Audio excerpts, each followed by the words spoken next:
Hi guys, so we are going to do 2 chapters today. We're going to do 9 and 10 because 9's pretty short.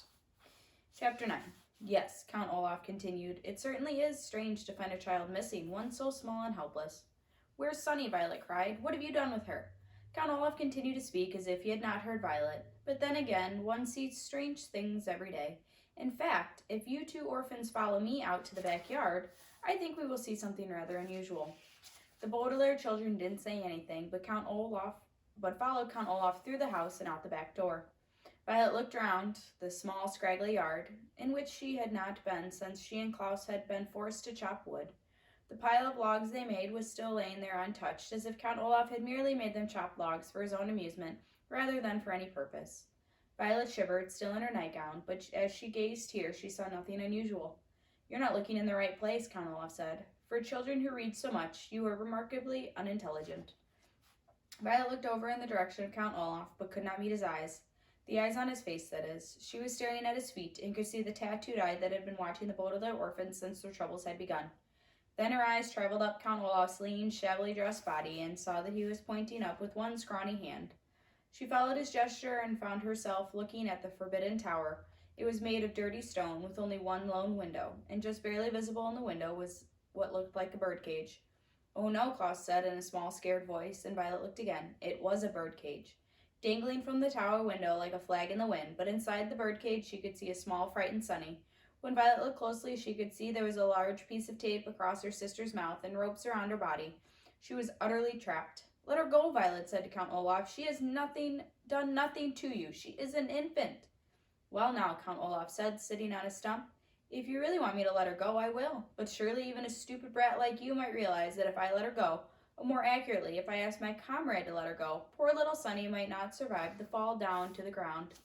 That's a 30-foot tower, which is a very long way for a little person to fall, even when she's inside a cage. But if you insist...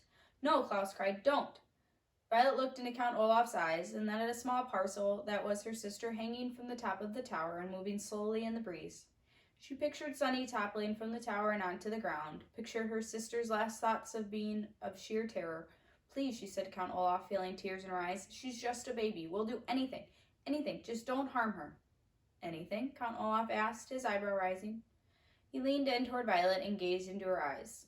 Anything? Would you, for instance, consider marrying me tomorrow during tomorrow night's performance?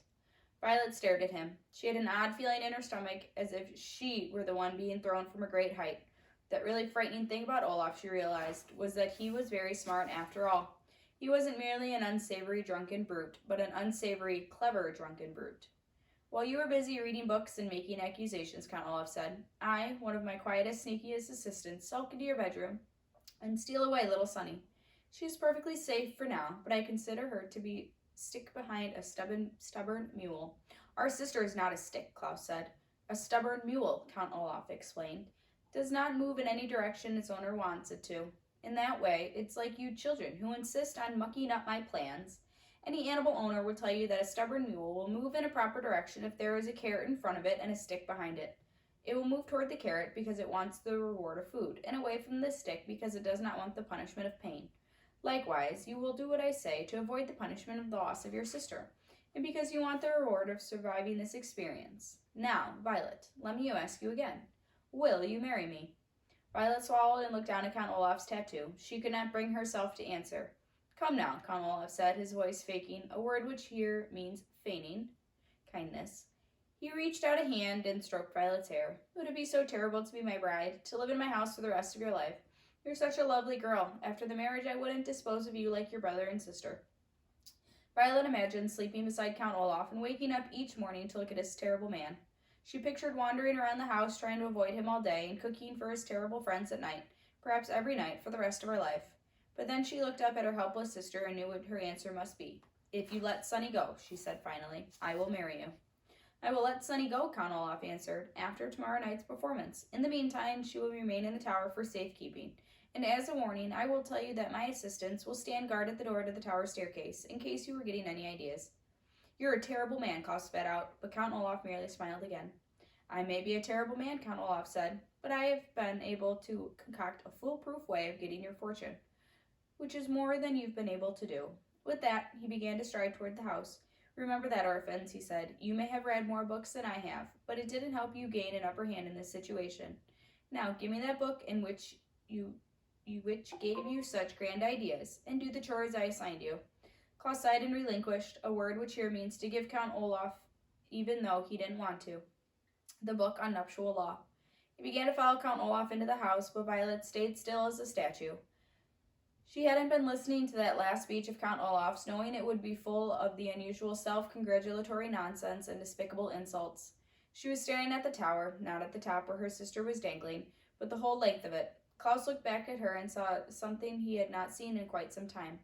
To those who hadn't been around Violet long, nothing would have seemed unusual, but those who knew her really well would know that when she tied her hair up in a ribbon to keep it out of her eyes, it meant that the gears and levers of her inventor brain were whirring at top speed.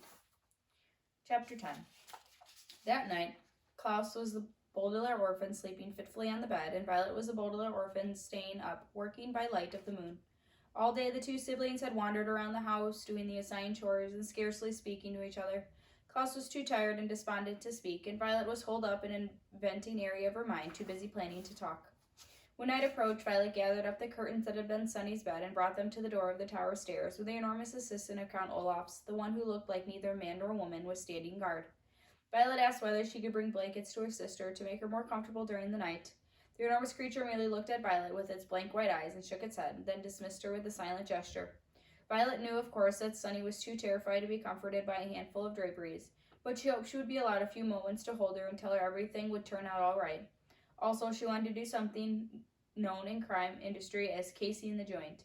Casing the joint means observing a particular location in order to formulate a plan. For instance, if you are a bank robber, though I hope you aren't, you might go to the bank a few days before you plan to rob it. Perhaps wearing a disguise, you would look around the bank and observe security guards, cameras, and other obstacles so you could plan how to avoid capture or death during your burglary. Violet, a law-abiding citizen, was not planning to rob a bank, but she was planning to rescue Sunny and was hoping to catch a glimpse of the tower room in which her sister was being held prisoner so as to make her plan more easily. But it appeared that she wasn't going to be able to case the joint after all. This made Violet nervous as she sat on the floor by the window, working in her invention as quietly as she could. Violet had a few materials in which to invent something, and she didn't want to wander around the house looking for more fear of arousing suspicions of Count Olaf and his troop, but she had enough to build a rescuing device. Above the window was a sturdy metal rod from which the curtains had hung, and Violet took it down. Using one of the rocks Olaf had left in a pile in the corner, she broke the curtain rod into 2 pieces, then bent each piece of the rod into several sharp angles, leaving tiny cuts on her hands as she did so. Then Violet took down the painting of an eye. On the back of the painting, as one of the back of the many paintings, hung a small piece of wire to hang on her hook. She removed the wire and used it to connect 2 pieces together. Violet now had made what looked like a large metal spider. Then she went over to the cardboard box and took out the ugliest of the clothes that Mrs. Poe has purchased, the outfits the Baudelaire orphans would never wear no matter how desperate they were. Working quickly and quietly, she began to tear those into long, narrow strips and tie those strips together. Among Violet's many useful skills was a vast knowledge of different types of knots. The particular knot she was using was called the devil's tongue. A group of female Finnish pirates invented it back in the 15th century and named it the devil's tongue because it twisted this way and that. In a most complicated and eerie way, the devil's tongue was a very useful knot, and when Violet tied the cloth strips together end to end, it formed a sort of rope. As she worked, she remembered something her parents had said to her when Klaus was born, and again when they brought Sunny home from the hospital. You were the eldest Baudelaire child, they had said, kindly but firmly, and as the eldest, it will always be your responsibility to look after your younger siblings. Promise us that you will always watch out for them and make sure they don't get into trouble. Violet remembered her promise and thought of Klaus, who bruised his face, still looked sore, and Sunny dangling from the top of a tower like a flag, and began working faster. Even though Count Olaf was of course the cause of all this misery, Violet felt as if she had broken her promise to her parents and vowed to make it right. Eventually, using enough of the ugly clothing, Violet had a rope that was, as she hoped, just over 30 feet long. She had tied one end of it to the metal spider, and looked at her handiwork. What she had made was called a grappling hook, which is something used for climbing up the sides of buildings, usually for a nefarious purpose. Using the metal end to hook onto something at the top of the tower, the rope would aid her climb. Violet hoped to reach the top of the tower, untie Sunny's cage, climb back down. This was, of course, a very risky plan, both because it was dangerous and because she had made the grappling hook herself, instead of purchasing it at a store which sold such things. But a grappling hook was all Violet could think of to make without proper inventing laboratory, and time was running short. She hadn't told Klaus about her plan because she didn't want to give him false hope, so without waking him, she gathered up her grappling hook and tiptoed out of the room. Once outside, Violet realized her plan was even more difficult than she had thought. The night was quiet, which meant she would have to make practically no noise at all. The night also had a slight breeze, which she pictured herself swinging in the breeze, clinging to the rope made of ugly clothing.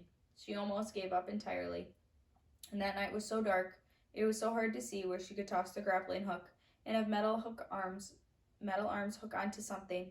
But standing there shivering in her nightgown, Violet knew she had to try. Using her right hand, she threw the grappling hook as high and hard as she could and waited to see if it would catch on to something. Clang! The hook made a loud noise as it hit the tower, but it didn't stick to anything and came crashing back down. Her heart pounding, Violet stood stock still, wondering if Count Olaf or one of his accomplices would come and investigate. But nobody arrived after a few moments, and Violet, swinging the hook over her head like a lasso, tried again. Clang! Clang! Grappling hook hit the tower twice as it bounced back down on the ground. Violet waited again, listening for footsteps, but all she heard was her own terrified pulse. She decided to try one more time. Clang! The grappling hook hit the tower and fell down again, hitting Violet hard on the shoulder. One of the arms tore her nightgown and cut through her skin. Biting down on her hand to keep from crying out in pain, Violet felt the place in her shoulder where she had been struck. It was wet with blood. Her arm throbbed in pain. At this point in the proceedings, if I were Violet, I would have given up. But just as she was able to turn around and go inside the house, she pictured how scared Sunny must be, and ignoring the pain in her shoulder, Violet used her right hand to throw the hook again. Click! The usual clang sound stopped halfway through, and Violet saw in the dim light of the moon that the hook wasn't falling. Nervously, she gave the rope a good yank, and it stayed put. The grappling hook had worked. Her feet touching the side of the stone tower and her hands grasping the rope, Violet closed her eyes and began to climb. Never daring to look around, she pulled herself up the tower, hand over hand, all the time keeping in mind her promise to her parents and the horrible things Count Olaf would do if his villainous plan worked. The evening wind blew harder and harder as she climbed higher and higher, and several times Violet had to stop climbing as the rope moved in the wind. She was certain that at any moment the cloth would tear or the hook would slip, and Violet would be sent tumbling to her death. But thanks to her adroit inventing skills, the word adroit here means skillful, everything worked the way it was supposed to work, and suddenly Violet found herself feeling a piece of metal instead of cloth rope. She opened her eyes and saw her sister Sunny, who was looking at her frantically, trying to say something past the strip of tape. Violet had arrived at the top of the tower, right at the window where Sunny was tied.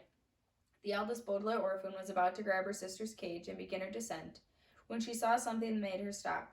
It was the spider end of the grappling hook, which after several attempts had finally struck onto something in the tower. Violet had guessed during her climb that it had found some notch in the stone or a part of the window or perhaps a piece of furniture inside the tower room and stuck there. But it wasn't the hook that wasn't what the hook had stuck on. Violet's grappling hook had stuck to another hook, and it was one of the hooks on the hook-handed man. And in his other hook, Violet saw was the glinting moonlight as it reached right towards her. Alright, we got 2 more chapters before we finish that one. Alright guys, I miss you. I hope you're doing well. Okay, and I'll see you tomorrow. Bye guys.